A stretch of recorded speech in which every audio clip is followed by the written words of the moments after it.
Excuse me, doctor. I've come for the treatment.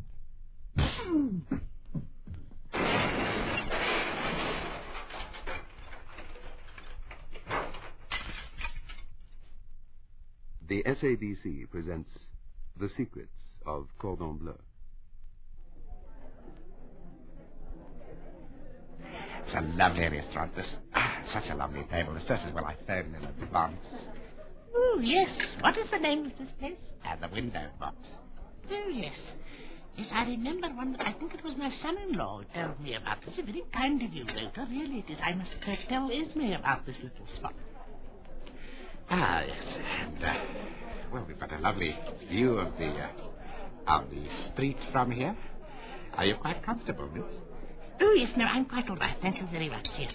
Do you mind if I smoke? No, not at all.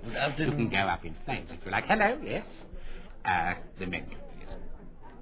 What is it? We want the menu, please. Is the cottage pie and beans with the tomato sauce? No. That's the bar lunch. We want the cordon bleu menu, please. You can have Worcester sauce, with the cottage pie and meringue. Oh, no, I can't stand cottage pie with Worcester sauce. Oh, no. Haven't you got another menu? Shh, keep your voice down, Mims. We don't want to draw attention from other people. I call the other waiter. Yes, I think perhaps you'd better. Let me light your cigarette for you, Miss. Oh, thank you so much, waiter. Good afternoon, sir. The menu, please. Yes, and would you bring another ashtray, please? Thank you. Cottage pie and with tomato sauce and baked custard with the you like to drink? Yes, we'd like the wine, steward, please, and bring us the menu. Thank you. Mims, you'll never guess who I bumped into the other day. Excuse me, sir. You remember? I'm the wine steward. Oh, yes. What is that? This is the wine. Is that late harvest? Mims, you'll never believe who I bumped into the other day. Oh, no, but I can't drink all that. Oh, sorry. And you're messing all over the table here. What is the matter with you? Mims, please keep your voice down. This is a very select restaurant. Please, would you bring a cloth and just wipe all the... No, sir. You've made... Here is the cottage pie and cream. And this one is for the madam. But the madam doesn't want a big helping. No, of course I want a big helping. But what is this? Is this now the cottage pie? But where is the menu? We wanted the menu. Must I call the manager? I think perhaps you'd better call the manager. Don't you talk like that. How dare you say, yes, call the manager. Mims, please keep your voice down. Mims, please, just relax. No, I will not relax. Really, this is all gone far enough. Where is the manager? Good afternoon. I'm the manager. Can I help you, sir? Yes. Leave it to me, Mims. Let me handle it. Listen, we came here. I booked a table. Maria's name, both Maria. You've probably heard of me on the radio. And, is that a juice jockey?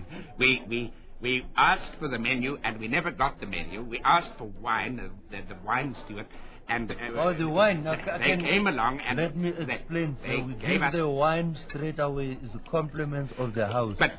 Yeah, but we've got wine, and you're spilling it all over the table here. It's a compliment of the house. Oh, no, I think this is all ridiculous. We asked for a menu, and the next thing we got these plates of this cold old cottage pie with tomato sauce and Worcester sauce and... Do not, I'll explain you the cottage pie.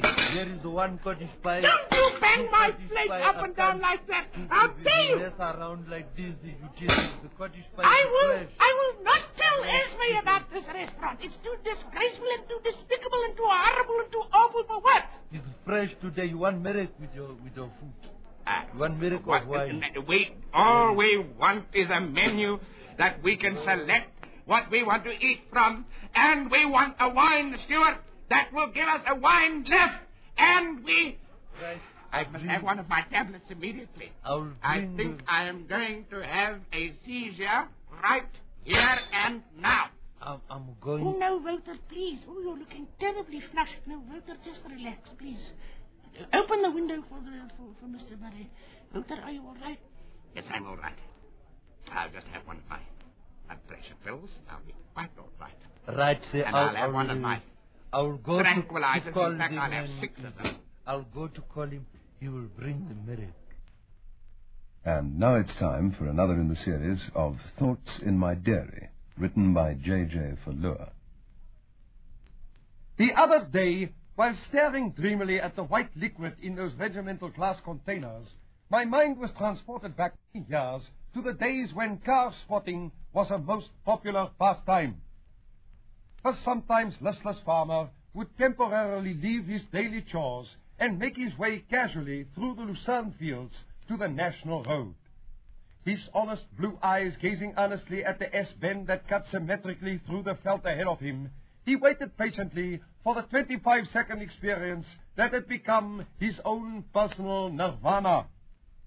The burly 6-footer eased himself onto a rock, but even as the fabric of his khaki trousers made contact with a stone, the first strange strains of the 1899 Packard reached his ears.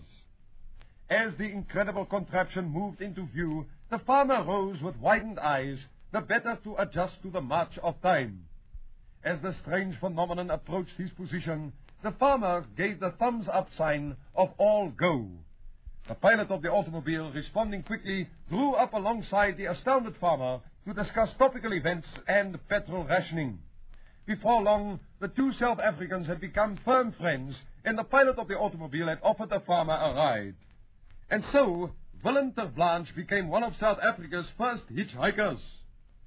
The father, in the meantime, had been on commando, and the mother on flag filter king size.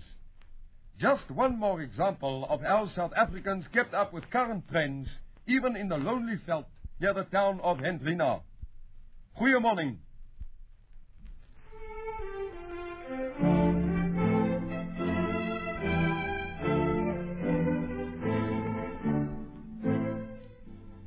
Flop people.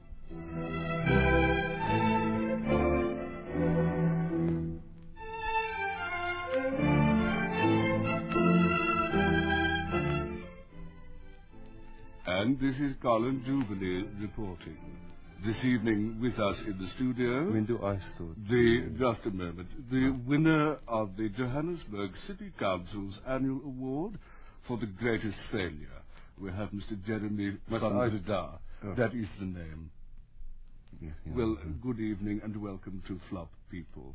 I didn't actually want to, have this. I don't actually like this. Yes, I know it must be a terrible embarrassment for you. But now do sit and tell us now exactly how this all came about. When did you first... Would you please stop rocking in the chair? Oh, well, When did you first realize that you were a flop? I didn't actually like to have a name, or a position of this, Could you speak up, please? Because the recording engineer is not able to modulate our voices properly on the VU meter. Well, I don't like, I don't like actually having a name or a position like this, but the council finally decided that I must, Now, don't be nervous. Tell me, But why do you bring me here anyway? Because now you make a mockery out of the whole thing, Don't be silly. This is the title of the program, Flop People. Now tell me, have you always been a flop? I think so, yes. Tell me, were you aware of this as a child? No, well, I had bad sort of stages of depression, and most of my experiences in life revolved around the pattern of excuse me. No, that's quite all right. Would you like some water? Well, that's another thing. I can't even talk, and I'll get a frog in my throat. Yes, well, that's the price one has to pay for being a top flop person. Yes. So you say you were aware of this as a child? Yes. Disappointment followed disappointment, and I used to fail at school, and people were unkind to me. And then I gradually realized that my aim and vocation in life was to be a disappointment and an embarrassment to my fellow man. So I approached the council for this title, and reluctantly they were forced to confer upon me this particular position in my life cycle. I'm getting depressed as I speak, but in any case... Yes, I'm feeling rather depressed myself. Tell me, are you married at all? Has your marriage been a success or a flop? A flop also, yeah. I'm now on to my fourth wife, and she doesn't think much of me either. But, you know... this is very rather heartbreaking. I can already recognize in your manner and eyes that you don't like me either. Then really, don't be silly now, please. I want to ask you some more questions. Now sit down and don't be so temperamental. Tell me, do you think it's easy for anyone to become a flop person? No, it's not at all that easy. In fact, it takes a lot of care and devotion to things like being lackadaisical, having a bad memory, fits of depression, and just generally not well, one of my failures is that I can't even describe something, you know, it's in my mind, but I don't know what. Don't laugh at me, please, sir. I'm not laughing at you. Gracious, I'm about to have a complete breakdown. Tell me, before we get too emotional here in the studio, would you say that it is something which many people seem to unfortunately suffer from? You must excuse me, really, I don't normally behave like this, but this is terribly touching. Well, I don't know. Here are my tissues. These are some of the world's most wonderful insects. They carry honey to the hive. Oh, aren't they marvelous little insects? Yes, they really are. They carry honey to the hive from flowers in the surrounding districts, and provide most of the country with really, some of the Mr. Van world's der Daar, most I must valuable stop fruits. you, Mr. Van Goodbye. der Daar. I can't take it. I can't take it anymore either, really. And ladies and gentlemen, that was Flop People. And this is Colin Jubilee signing off now.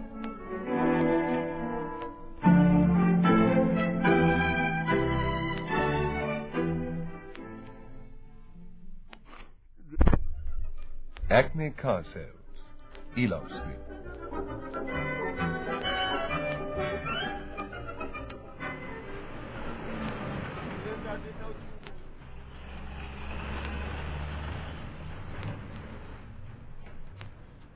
Is this the place? This is the place, I think. Yes, this is it. All right, let's go in. Yes, no, this is the place. It's changed a bit from the outside, but I'm sure this is the same. Acme Motors. Acme Motors, yes. Now, that's the sort of thing standing over there. That's the kind of thing that you want, Charlie. That's a nice little job, that really is. I just can't help wondering if it's worthwhile to sort of let the money go and sort of... Well, what else are you going to spend the money on? Cricket bats and things. Good morning, gentlemen.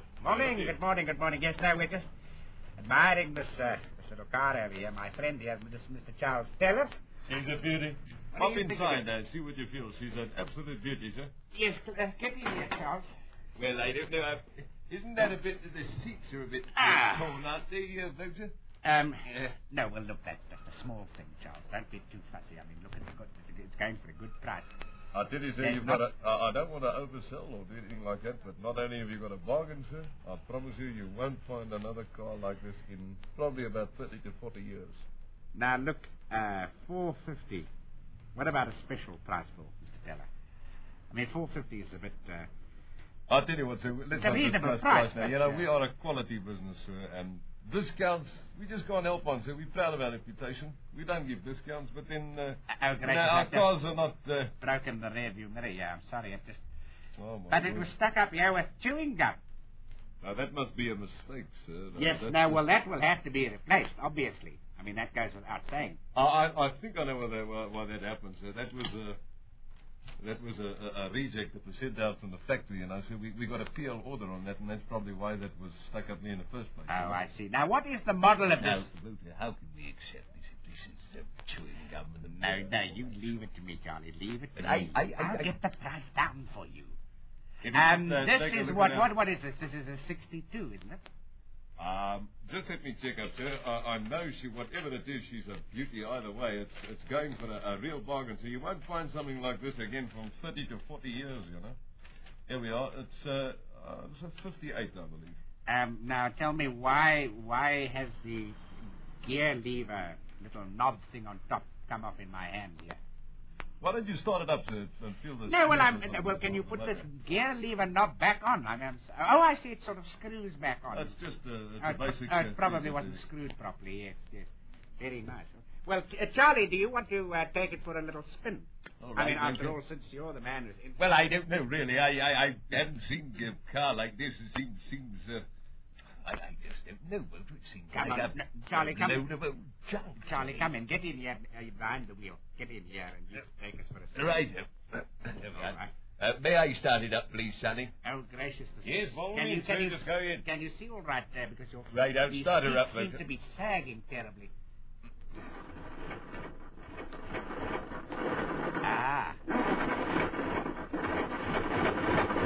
Now, if you'll notice, that is what we in the trade call a pit. You know, she gently takes... She doesn't start immediately, obviously, because this is not a modern car, but a gentle Charlie, movement starting. You know what Charlie, pull out the chip. Where is the chip? I don't know. I'm trying to find it. Now, don't pull that... This over here. This must be it, yeah. Careful now. No, don't pull that. Sorry. There we go. All right. That was... All right. Hold on a second. Are you quite sure you can manage, Charles? I think so, yes. Now, all right. Tell me, is this car safe, Sonny? I don't think you have to call me Sonny, you know, I am a sort of... What's those noises? Now, don't worry about that, Mr. Minnie. Look, just take that... Gracious me, those are big ends to me. You asked me, those are big ends going. Big ends? Big ends? No. This car just doesn't... This was pretty big end here, you know. Charlie, put your foot down a bit and see what sort of... see what sort of... I'm going to... Torque this engine produces. What is this, a 4-cylinder? This is a 6, Mr. Minnie. She's got plenty of power, you know. This is a 6. That's right. This is in fact, a 58. I don't even think I told you the model. No, I thought it was a 62. That's a Fleetwood. A Fleetwood? That's right. What year? They don't make 58, as I said, you know. But what are those noises, for goodness sake? What is that sound? That's terrible. No problem there, sir. That we'll have ironed out for you before you leave our showroom, you know. Well, how does it feel to you, Charlie? I don't know. It seems very loose and shaky, if you don't mind me saying so, Sonny. And it's backfiring, too. Don't Sure, worry, it's Sonny, that. Mr. Diller, really. I mean, I don't want to... Gracious me, it's backfiring itself silly. I mean, this is totally ridiculous. Don't worry about that, Mr. Murray. You know, a car of this kind of vintage, you get... Listen, you're sitting in the back seat. You're very fortunate. You're up, all up high in the back there. Can't you see Mr. Teller and I are sitting in the front here? The front seats seem to have collapsed because Mr. Teller and I can hardly see over the bonnet of this thing. No, I mean, you can't have it all. You can't have it every way. What's that? What's that?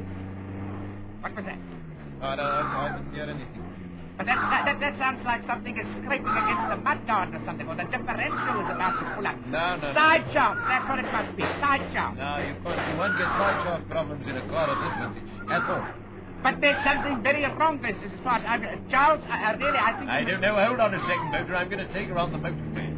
You can't tell in the traffic, you know, and I'm weaving and ducking from every car I can find. And now?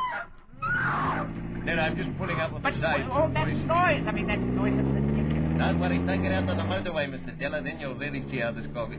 Don't forget, Mr. Murray, a car of this vintage, 58, and as I said, a Fleetwood. They don't make them like this anymore. You know, it's not as though you're getting... Look, it's not as if you're giving the car to us. It's 450 rands, you highway robbering sharks are wanting but for that's this. a song, Mr. Murray. You know, What's it I don't have to oversell a car like this. This is a Fleetwood. With all that noise. Eh? That noise, listen to that.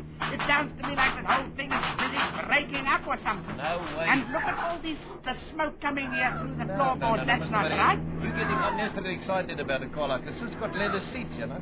And graciously, this here in the cubby, old Charles, you must remember this. this is a bottle of old boiled sweets which I haven't seen since about the 30s. They don't make these anymore. Now, we'll throw that in for you as well, Mr. Maria. Oh, don't be ridiculous. I'm not all that hard up for a bottle of boiled sweets from the 30s. No, don't worry about it. We'll throw Anyway, that in. I'm not buying the car. It's Mr. Teller who's buying it. How do you feel, Charles? I'm listening to you both talking, you know, and I must say, in a way, a car like this has a certain amount of nostalgia. Now, listen, it's cutting out. Wait a minute, let's have a look. Oh, gracious me, no. The sooner we get out of this car, the better. What about that, Sonny? Sonny? Oh, all the material here from the roof, the ceiling, and all collapsed down. All on top of my head here, I can't see anything. All this old felt, poof, and it's all covered in dust, and it's going to give me hay fever now. Well, what do you want for 450 runs at Rolls Royce? Don't talk to me while I've still got the ceiling material all around my head. Get this thing going, Charles, and get us back to town. Hold on a second. I'll see if I can just check out there in the back there. No, she's all right. Look, a car like this. Admittedly, there we are. I've got her going now. We're back on the move. Okay, and I've got all the silly, ridiculous roofing material fabric stuff off my head now. I can see where we're going. You can't expect it for a song like that. I mean, 450 runs for a fleet foot. Yeah, but now this whole roofing is going to have to be redone. All this old felt is we'll have to be ripped out and new material. I'll put masking tape on it. You can just let, you get this plastic stuff. You get this plastic stuff to spray with paint and put masking tape on. Spray that with paint, you've got a new suit, you know what I mean? Gracious me, now the hands are here from the window, and I tried to turn the window down, and that's come off in my hand. Don't worry about the tiny little teething troubles. And anyway, Charlie, have you noticed that red light there with the oil pressure has been on ever since we left the garage? It's never gone up. No, Mr. Maria, don't worry about the teething troubles. We'll iron all these things out. What do you mean, teething troubles? Don't be totally ridiculous. That red light has been on ever since we left the garage because that means that there's no oil in this car when it's about to seize. That's what it means. That's what all that noise is that's going on. This whole car is busy. No. Look, I mean, in a car of this age, there's no trouble. Hold on a sec. As it happens, we're right outside the garage now, you know. Right, shall I just ease her into the parking lot of the garage? Well, I'll get out before you ease it in. Please, don't carry on calling me Sonny all the time, Mr. Teller, please, man. Drive it in now, Charles, out. I'll put her on the parking lot now. Hold on a second. Right, I'll just ease her into that space over there. Honestly, Mr. Teller, 450 rand, man. It's a vintage car. I must admit, though, there's a certain amount of nostalgia about an old lady like this. There we are. Righto, thanks very much, Sonny. Well, there's no need to carry on calling me Sonny, Mr. Teller. I'm well past 40. Right, thanks a lot. Voter, come over here, please. Let's have a quick powwow about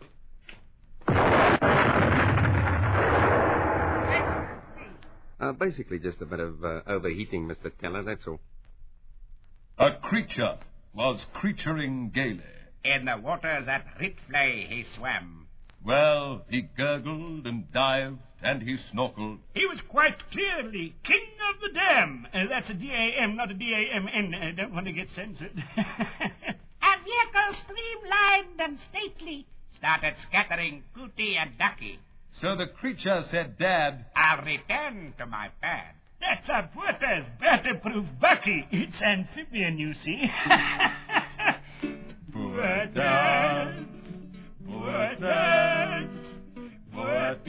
Batterproof Buckies. Doo-bop-a-doop-a-doop-a-doop-a-doo-wow. And now here she is, Barbara McFarlane. Have you ever been faced with the problem of repaying kindnesses by throwing a Saturday mid-morning spectacular to repay all those wonderful hospitalities which have been frighteningly mounting up on your desk pad? One clever friend of mine approached genius when she threw an ethnic tribal party at their 20-acre hideaway in Green Hills. The marquee was beautifully decorated with African murals on the tent flaps, and inside, rush mats, felt grasses, and knobkerries made striking centerpieces. She'd even gone to the trouble of having small car radio speakers cunningly concealed in the tent poles and linked to the Southern Soto service of the SABC. There was a certain amount of disquiet when the guests were issued with blowguns to bag their own meal, which came in the form of dussies and jackrabbits in a central arena. But perhaps some of the initial uneasiness was taken care of through most of the guests wearing blankets as required dress. Her adaptation of the French salad with its boutupap crumble and lucerne extract was a great hit, but her special version of the tried and trusted Brieflace evergreen, often called meat on a wire by the uninitiated, was the entree that has really made her Madame Formidable among the beautiful people. Basically, the only change in the marinade is half as much curry as one would normally use, and finely chopped dry kikuyu grass and wood ash as an aid to the grilling. And needless to say, the fuel for her Renaissance table braziers consisted of Wachabiki Doringbom twigs which had been soaked in a very good apple brandy. If one has trouble with this recipe, or perhaps cannot get a suitable brine for the dish, it might be an idea to enlist the aid of your local butcher. Just pop along and explain your plight. But do remember to destroy the cash slip, though, as a careless mistake like this could put a damper on what might otherwise happily have been a Saturday's smash.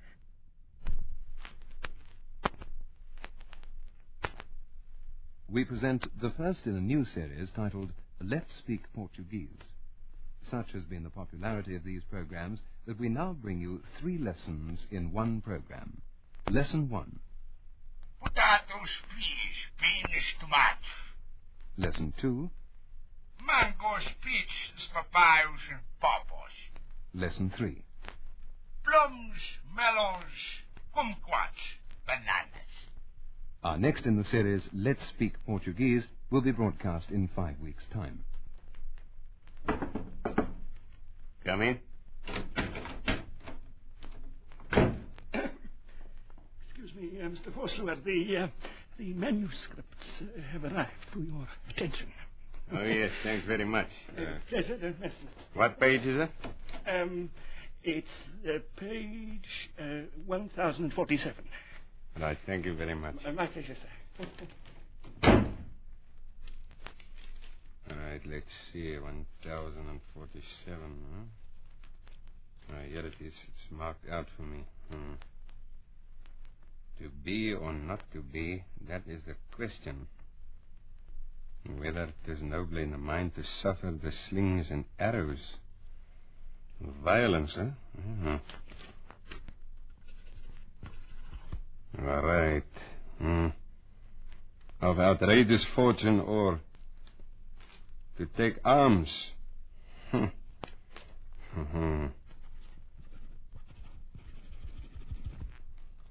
Against a sea of troubles by opposing in them. To die to sleep. When are they going to learn of violence again? No more than by asleep to say we end our heartache in 1,000 natural shocks. That flesh. Age restriction.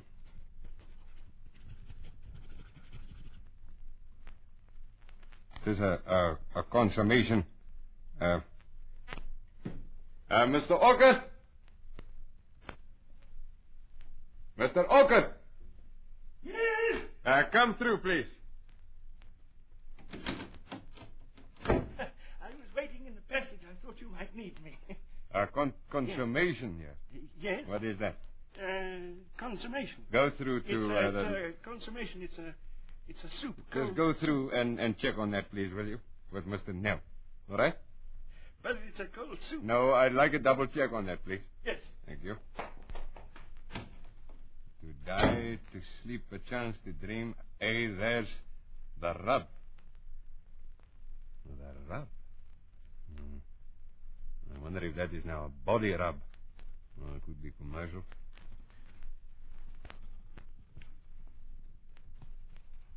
For in that sleep of death, what dreams may come when we have shuffled off this mortal coil. Come in. Mr. Forsler, I was quite right. Consomme is a cold, clear soup. Oh, well, that's all right then. Thank you, Mr. August. Certainly. Anything else, sir? No, I'll call you. Wait a minute, yeah, look at this Yes? here now. Yes. The calamity of so long life for who would bear the whips and scorns. You know, they're giving me the perversions and stuff all the time. Oh! Terrible. Wait a minute, please. If only they realized what a Section terrible 32. job you have. Hey. Right, I'll call you, Mr. Orchid. Thank you. Yes. My word, I don't know. I really don't know. The precious wrong the proud man's contumely, the pangs of despised love, the law's delay. The law will not delay. I'll show them about the law delaying. Yeah, now, where am I here? Insolence of office. And the spurns that patient merit of the unworthy takes when he himself might his quietus make with a bare bodkin. A bare bodkin? I don't know how far they're going to push their luck here. Bodkin is all right, man. A bare bodkin. Right, section 33A. Mr. Andries Vosloo. Signed this day of... Mr. Orchid! Yes! What is the date today, please?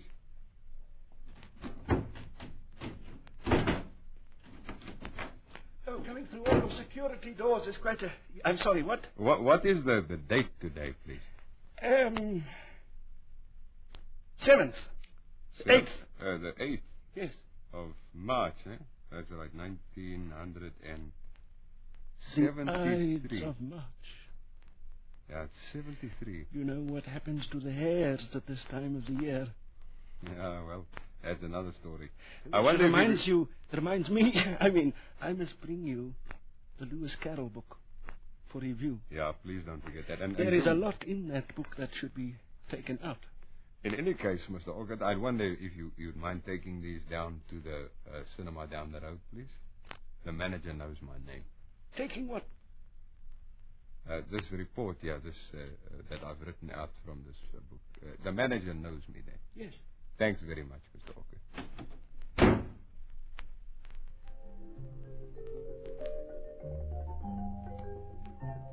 A soldier was soldiering bravely. In some far-off, desperate land. With puttees and boots he was racing. Not to Portuguese or Summerstrand, that I can tell you. His pulses were speeding. And his muscles were kneading. There were no flies on this boy, Osaki. He said, transport's my buzz, so please ask the fuzz for a Porter's Battle-proof bucky. Porter's, Porter's battle-proof bucky. The Rooms of Dr. Gert Ockert, Specialist Psychiatrist. Oh, my goodness me, but it's hot today. Whew. And this water tastes like nectar. Oh. Come in! Jeffrey! Nearly choked on the water. Come in! Come. Good heavens! You nearly broke the door down. Whoa! Here in my diary it says Van Bredar. Huh? Van Bredar is written here in my diary. Are you Van Bredar? Yeah, you know. Good morning. Sit These down. people I are see you all already sitting. they madmen. Oh, it's hot, isn't it? Would you like some water? Oh, no, I can't stand this noise. What's that? Just a moment. These people are mad around here. You people out there, stop making all this noise! The people in the waiting room. There's one out there that thinks he's Billy Brown. Oh, Alan. ridiculous. Listen. You know what? I'm mad, man. Raving stark, raving mad. Really? You know, I feel like that sometimes about myself, too. Why, what makes you think this? Well, I came... this office is so stuffy. I was thinking on the way here today, all the way through the way The here air today. conditioning is not working, you see. Yeah. I can feel it myself. Yeah. I think if I'd let's open the window...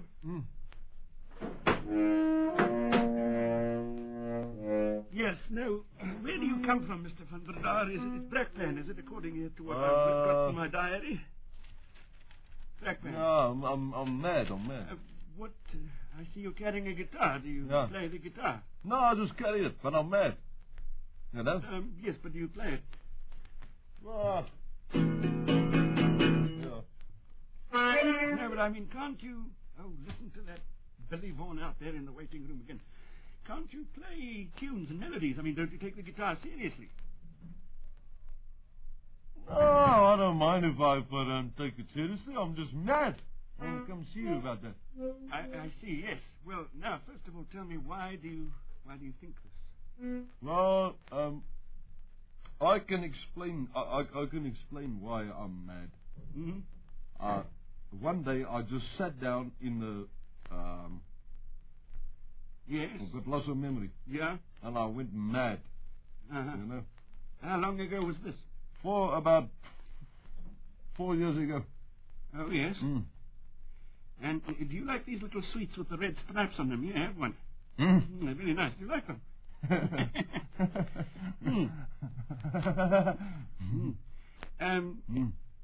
Now, well, what sort of... Are you married? I was married last year. Yeah. Got married again this year. And next year. And the year after? Ah, I see, yes. I'm just making notes. Now listen, here. I came to see you because I know. I'm just taking notes here, really. My goodness me, I suppose we're lucky that we don't have Winifred Atwell or Charlie Kuntz out there in the waiting room as well. Now, look here. Where are you going? Come in. Mr. Orchid. Yes, Dr. Orchid.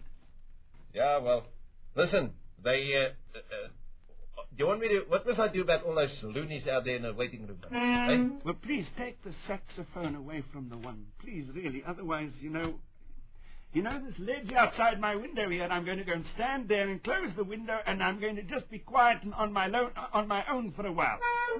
I can't stand this anymore. You're all making me muddled and confused.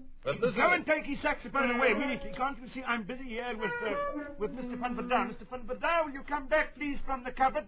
No, don't look in the cupboard, please. It's got nothing to do with you. No, that's just a skeleton. Now, leave that skeleton alone. Oh, my goodness. Mr. Orchid, hold on a second. If I don't shut these people The skeleton is going to pull it apart, and then the bones will be all over the place. And it's happened 14 times in this past week already. That's right. No, just leave the skeleton alone. Now, Mr. Funverdau, sit down again, please. I'm sorry about that interruption. Listen, don't worry about this. I know I'm mad. Oh, I know I'm mad. I'll see you and next I week. have got such a sore throat, you wouldn't believe it. Oh! Was that jelly to bring tea? No. Just tell her that I'm going away for a while. If anybody wants me, I shall be out on this little stage outside. But why can't we have the Alfredo cereal? Yes, all right, we'll have it now. Alfredo, an audiophonic essay on an intrigue in Mexico.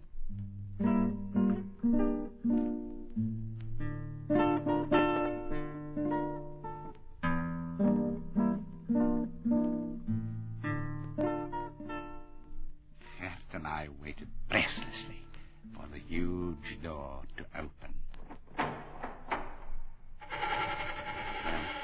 This is it. This is the moment of our fate, Rupert. Can't stand the suspense. Well, listen, I'm sorry, I couldn't get the Mexican sauce for those hamburgers. What do you mean? I only had the plain one. But what about us? Are you going to spare us and let us go free? We're not sure of our fate. How do you spell that? What, fate? No, of. Oh, O-F. Just checking. You hadn't known I might have boiled you in oil. No. Oh, salad or cooking? Do me a favor. SAE 30. What do you think I made of money? But please, tell us what is to become of us. Well, I thought we could all go to driving tonight, but then I realized that you were all prisoners here. I can't stand it. I think I'm going mad. I think I'm going crazy. Relax, take a tranquilizer. Have you got one? I'm never without one. Yeah.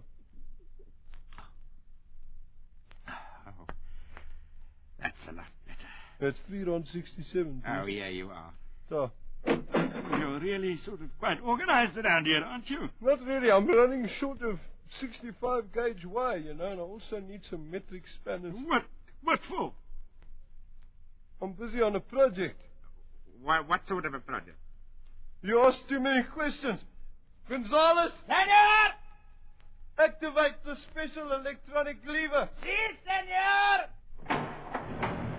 Now you'll see who the manager is around here, my boy.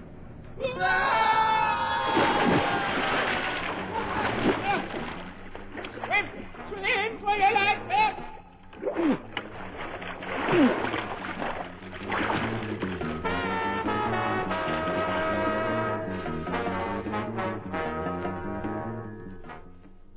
Look, and I was swimming for our lives in the murky, oily depths.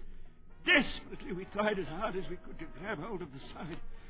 Finally, we were able to clutch onto a rock jutting out on one side. Grab it, Kurt! I've got it! Are you all right, Walter?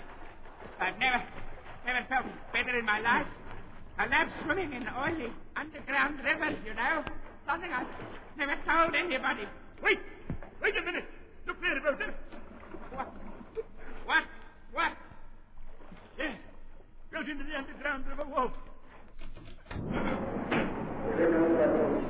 just can't believe it. It's impossible.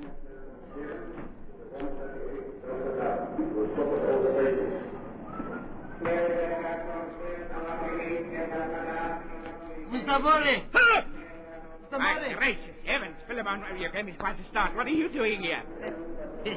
I came even to ask you the same question. Have you been following us, Philemon? All the time. But why? How?